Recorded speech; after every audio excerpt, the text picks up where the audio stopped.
Like a pull up, light a cigar, and you see with tattoos on their face, but we like, damn, what we got to lose?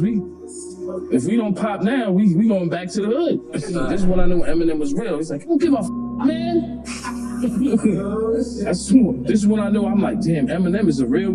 Just looked at him, and he took a puff of his cigar, and he blew it out, and he did like this, and they left. When you hear the name of Suge Knight, you simply know that you don't want to mess with him. But 50 Cent and Eminem are the figures who firmly stood up against Suge Knight when he was thought to be a heck of a guy. Everyone in the industry was aware of the fact that when you have beef with Suge, you are no longer safe. Despite this, 50 Cent and Eminem kept themselves involved in some serious feuds with Suge throughout the years, and revealed their stories of life threats and planned hits. It seems Suge Knight does not have the knack to impose his fear on these guys like others. Now it kind of changed a little bit. Like when somebody from the barbershop like punch you and knock you out after that, like you be knocked out, like the guy from the barbershop do that, it changed. How Suge Knight intimidated people. On the West Coast during the golden age of hip-hop, Suge Knight ran the streets simultaneously with his record label. Suge was the man in the streets, and he still oversaw a label that released albums by Snoop Dogg, Dr. Dre, and Tupac. However, strangely, there were some young rappers who dared to stand up against Suge Knight, and they were none other than 50 Cent and Eminem. He's never afraid of the world. He's always giggling. And I remember this story, is why I always say, are you enlightened? This was what made Suge afraid of them. Their recklessness was unparalleled. While everyone trembled at the mention of Suge's name, they remained composed and unfazed, keeping their sanity and heads held high. I'm in front of the camera like this. Everybody goes, "Wow!" Running. It was just gone. Suge was the former record producer and owner of Death Row Records, but apart from his music, he was also known for his controversial and violent behavior, and earned the name Boogeyman. Suge Knight's controversial and often violent behavior has made him a notorious figure in the music industry. They was not scared of Suge Knight. They was terrified. His claimed participation in Tupac's murder was a major factor in his subsequent notoriety. Many people believe that Suge was involved in the shooting of Tupac because he was with Tupac on the night he was killed. Not just by being in the car with the murders, but he was more involved than people think. It was the conversations and all that shit that led up to that day. Moreover, Suge's reputation for violence and intimidation among his peers in the music industry and beyond was well documented. For instance, he reportedly beat up Vanilla Ice's bodyguards and threatened to throw him off a balcony if he didn't give over the rights to his popular song Ice Ice Baby to Suge's label. I had my bodyguards who had guns, and they had their people which had guns, and they had us outpowered and outnumbered. In addition to that, he was found guilty of a number of additional offenses, some of which included trafficking in a lethal weapon and assaulting a family member. The fact that Knight is associated with the Bloods gang has given rise to rumors that he has exploited his contacts in the music industry in order to advance the objectives of the gang. So if you shoot somebody, you go to jail forever. Kids, you will go to jail forever, right?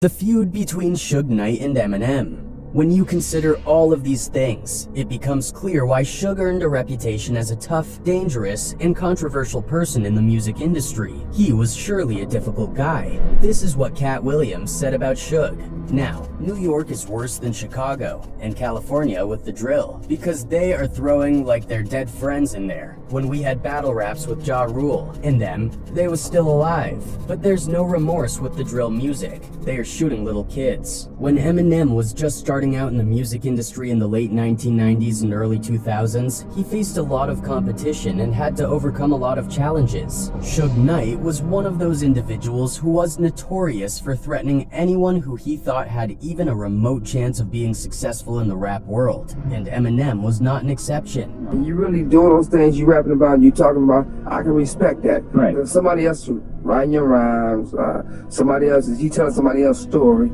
that really don't mean nothing to me. Believe it or not, Suge Knight was determined to get rid of him as quickly as possible, and he attempted to kill him on multiple occasions. In at least 2 separate instances, Suge was charged with attempting to kill Eminem. These charges were initially brought to light by Byron Big Naz Williams, who had served as Eminem's bodyguard. Motherfuckers trying to man, what they trying to do? What do they want? I don't understand. What do they want? I say, man, They want you. According to him, the alleged assault took place for the first time in 2001 at the Source Hip Hop Awards, around the time Big Nas became associated with Eminem, at the height of his fame with My Name Is. Although Nas initially turned down Eminem's offer to collaborate at this time, he later changed his mind and agreed to give it a shot. So it was a duality of beef going on at the same time during the time I was protecting this guy. On the very first night that Eminem and Big Nas worked together, Big Nas had to physically defend Eminem from a potential threat, despite the fact that Big Nas first joined the team with the intention of becoming closer to the music industry executives in his role as a producer. Their primary focus switched to ensuring Eminem's safety. He said, "I was working against the devil, and through the grace of God, Master P and Priority Records put a deal together that was suitable for me." He recalled the incident that happened during the Hip Hop Awards in 2001, which included Suge and his associates. When it came to who was sitting where during the awards presentation, there was a rigorous protocol to follow, as Big Nas claims, and many other people also commented about it during the show itself. It was not appropriate for the group of artists and bodyguards who were at odds with each other to sit so close together. He said, "We were at the Source Awards, and we all know historically in the past, the Source Awards, someone always got shot. That was our first encounter with Suge Knight and his henchmen. M was going to his seat. The way they had the seating was all messed up, and the bodyguards couldn't sit with the artists. I think that was by design, because I think they really wanted the artists to be able to network with each other, but it also gives people who got beef with other artists to get at them." At that time, there was a lot of tension in the rap game, and the organizers had a fairly clear idea of what they wanted to steer clear of. They were concerned about the possibility of a full-blown fight breaking out during an awards event. The situation was completely out of the blue and very chaotic. We were on the turf in LA during the whole East Coast, West Coast beef between New York and LA. Eminem and his crew had the mistaken belief that they were safe, but in reality, they were caught in the crossfire between Suge Knight's Death Row Records and Dr. Dre. When Eminem went to sit down in the chair, a bunch of men in red shirts encircled him and began yelling the word Death Row. They also claimed that Suge had sent them to cause trouble. And all these guys in red shirts surrounded him. And I'm looking at M's face and I'm looking at these guys.